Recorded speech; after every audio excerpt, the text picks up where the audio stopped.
Hello everyone दोस्तों, गुलाम institute के official channel पर आपका स्वागत हो। तो दोस्तों, आज के हम इस टॉपिक में इस वीडियो में हम प्रकाश के ध्रुवण चैप्टर प्रकाश ध्रुवण के टॉपिक को आगे बढ़ाते हुए हम पढ़ेंगे बूस्टर का नियम, जो कि बहुत ही ज़्यादा इम्पोर्टेंट है। इसमें हम इसके सिद्धांत और इसके बाद और इसका जो है इम्पोर्टेंट डेरिवेशन की ओर चलेंगे। तो सबसे पहले मैं आपको बता दूँ कि जो नियम जो होते हैं, जो लॉ होते हैं, उसमें कुछ भी परिवर्तन नहीं किया जा सकते हैं। जैसे परावर्तन के नियम हो गए, अपवर्तन के नियम हो गए, जो भी 2-3 नियम रहते हैं उसे अच्छी तरह से याद होना चाहिए। उसमें कुछ भी अपनी ओर से लाइनें बदल नहीं सकते हैं, ठीक है? तो हम बूस्टर के नियम की ओर चलते हैं। इसमें बहुत ही ज़्यादा इम्पोर्टेंट डेरिवेशन है जो कि सिद्ध करना पड़ता था, जो कि आपको पूछ देगा। अभी आपको क्वेश्चन के बारे में बताएँगे। तो पहले हम बूस्टर के नियम के बारे में पढ़ते हैं, क्या बूस्टर का नियम है, क्या बूस्टर का नियम कहता है और उससे आधारित कुछ बातें करेंगे, ठीक है? तो सबसे पहले देख लीजिए बूस्टर का नियम। तो बूस्टर का नियम जो कहता है, पहले हम कुछ उदाहरण देके आपको समझाने की कोशिश करते हैं, ठीक है? तो ये हो गई आपकी सतह, ठीक है? ये जो आपकी सीधी लाइन दिखाई दे रही है, सतह हो गई। इस सतह के इधर दोनों ओर माध्यम कोई वायु है, कोई वायु है। इसका अपवर्तनांक मान लीजिए, वायु का अपवर्तनांक क्या होता है 1, इसका अपवर्तनांक हो गया n, कोई दूसरा माध्यम n है, ठीक है? अब प्रकाश, कोई भी प्रकाश आपकी आती है, इस सतह से टकराती है, तो आप परावर्तन अपवर्तन में पढ़े हैं कि परावर्तित किरण हो जाती हैं, कुछ किरणें परावर्तित होती हैं, कुछ किरणें अपवर्तित हो जाती हैं, ठीक है? तो जैसे कि हम उदाहरण ले लें, जो भी कोई भी प्रकाश होती है, कोई भी प्रकाश अगर सतह से टकराती है, तो 3 चीज़ें हो सकती है, या तो परावर्तन हो सकती है, या तो अपवर्तन हो सकती है, या तो अवशोषण हो सकती है। तो उसके उदाहरण के रूप में लेके चले तो अगर आप तालाब में जाएँगे, तालाब में देखेंगे अपना चेहरा, तो आपका चेहरा पूरी सही तरीके से दिखाई देगा। तो मतलब उसका आपका क्या हो गया है, परावर्तन, ठीक है?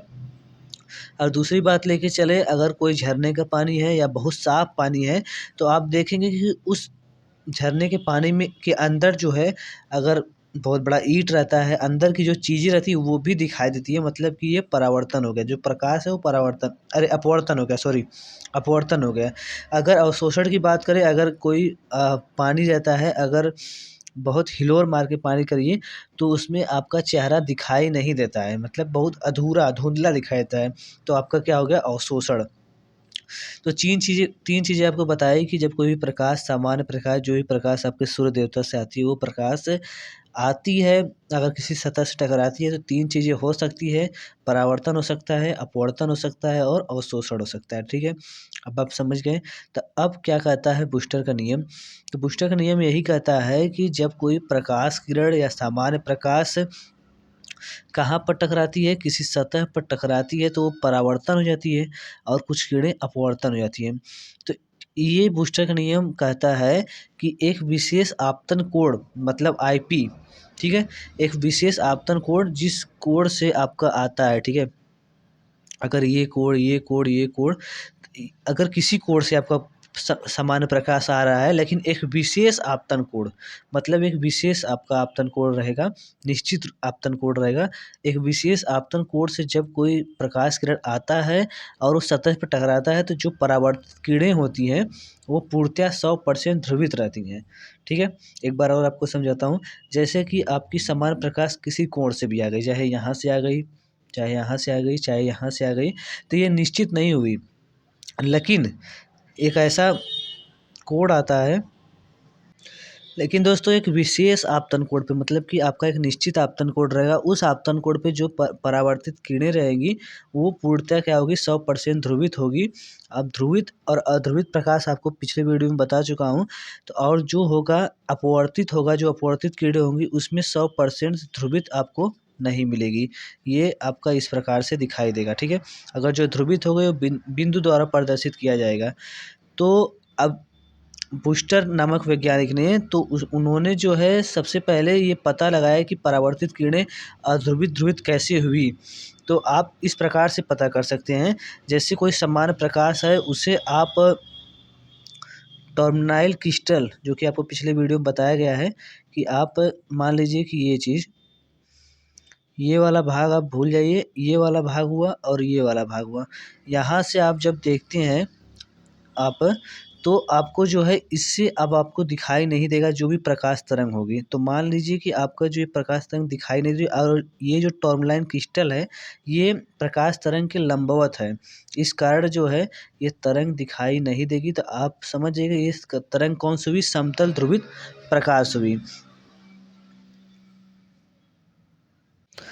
तो दोस्तों आप कह सकते हैं इस प्रकार से जो ये प्रकाश परावर्तित हो रही है वो जो प्रकाश होगी एक विशेष टर्मलाइन से जब गुजरेगी तभी हमारे आँखों तक दिखाई देगी। जैसे कि आपको बताया गया था, आपको फिर से समझाने की कोशिश करता हूँ।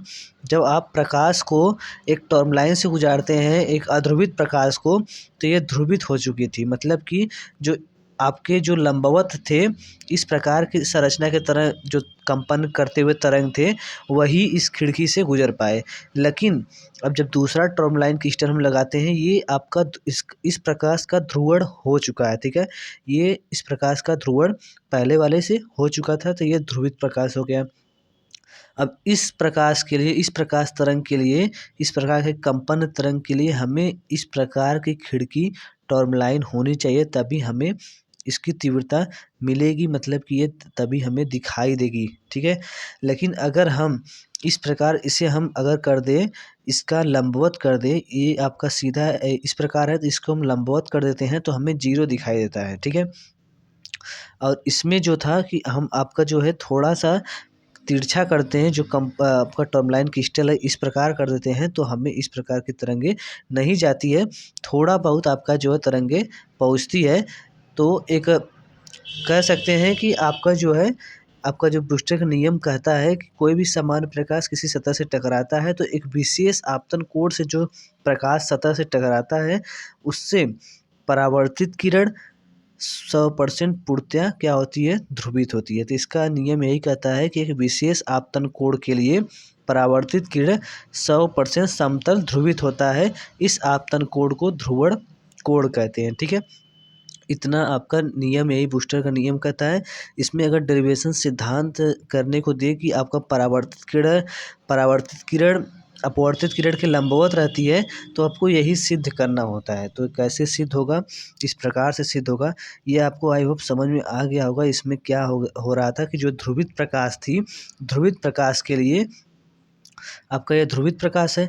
इस ध्रुवित प्रकाश के लिए आपको एक जो टर्मलाइन क्रिस्टल लेना पड़ेगा वो निश्चित रूप से लेना पड़ेगा। मतलब कि इसी प्रकार से आपका हो टर्मलाइन क्रिस्टल, इसी प्रकार के समांतर हो तभी मिलेगा। अगर लंबवत कर देंगे तो हमें जीरो मिलेगा, ठीक है।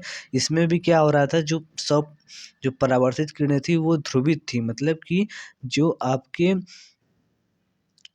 आगे वाली जो तरंगे थी वो आगे वाली जो आपकी टर्मलाइन थी वो क्या थी, लंबवत थी। तो इस प्रकार से जो हमें दिखाई नहीं देगी, मतलब कि वो समतल ध्रुवित प्रकाश है, ठीक है। अब हम समझते हैं आगे समझते हैं दोस्तों कि अब कैसे हम इसे डेरिवेटिव करेंगे, कि आप कैसे निकालेंगे। आप समझ लीजिए कि ये हो गया आपका IP, एक विशेष आपतन कोण, और ये आपतन कोण सदैव परावर्तन कोण के बराबर होता है तो ये भी IP हो गया। ये आपका अपवर्तन कोण हो गया, ठीक है। यहाँ पर अब जब IP का हम 10 लेते हैं, तिगड़म लेते हैं, तो 10IP = N हो जाता है, ठीक है। N हो जाता है और ये उस माध्यम का अपवर्तनांक है। ये जो N है उस माध्यम का अपवर्तनांक है जिस माध्यम में परावर्तन एवं अपवर्तन की घटना हो रही हो, ठीक है। ये आप क्या कहेंगे, ये 10IP = N कर देंगे, तिगड़म लेंगे, मतलब N जो है उस माध्यम का अपवर्तनांक है जिस माध्यम में परावर्तन एवं अपवर्तन की घटना हो रही है, ठीक है। इसके बाद 10 बराबर होता है साइन अपान कॉस, तो IP मतलब थीटा, कॉस IP = N। समीकरण नंबर 1 कर देंगे इसे। स्नेल का नियम फिर लगाएंगे। स्नेल का नियम साइन IP मतलब साइन I और अपान साइन R = N।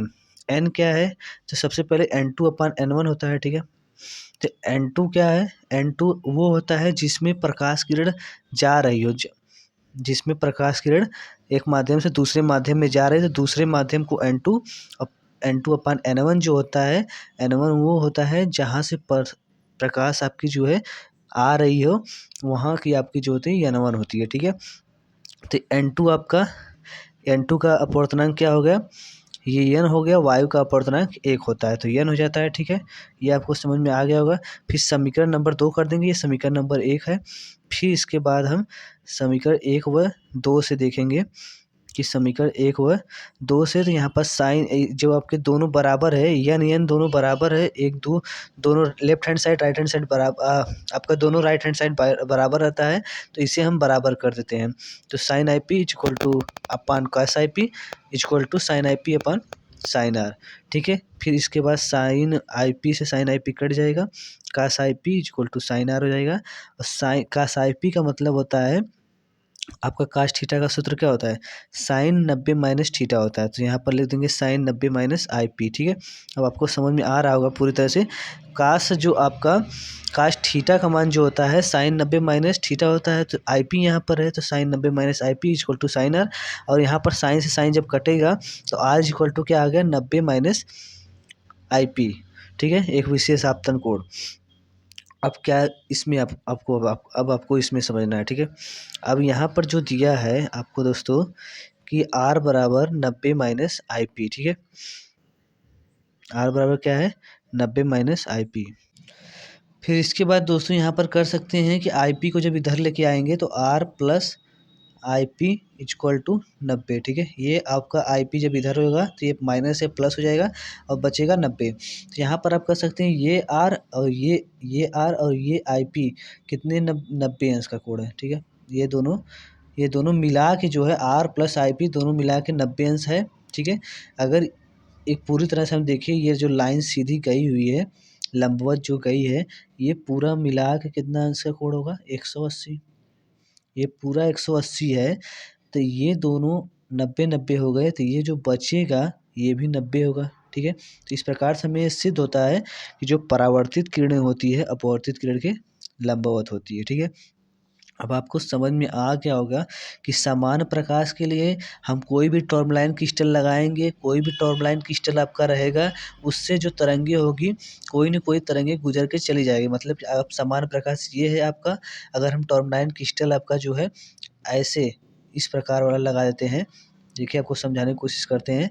जैसे कि ये आपका क्या था, समान प्रकाश था। समान प्रकाश में हम किसी भी प्रकार का अगर हम खिड़की या टर्मलाइन क्रिस्टल लगाते, चाहे इस प्रकार का भी तिरछा भी कर देते, चाहे इस प्रकार का भी कर देते, तब भी जो समांतर रहती है, जो उसकी तरह संरचना मिलती है, वो तरंगे गुजर कर आएगी।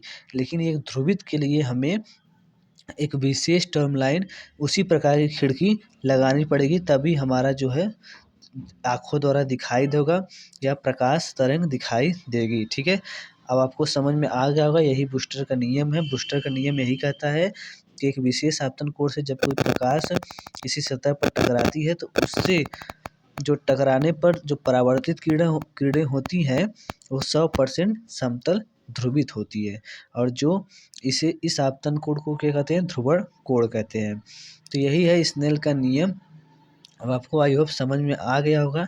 अगर आपको वीडियो अच्छी लगी तो आप ज़्यादा से ज़्यादा शेयर करिए और वीडियो को लाइक करिए। चैनल को प्लीज़ सब्सक्राइब करिए। Thanks for watching this video.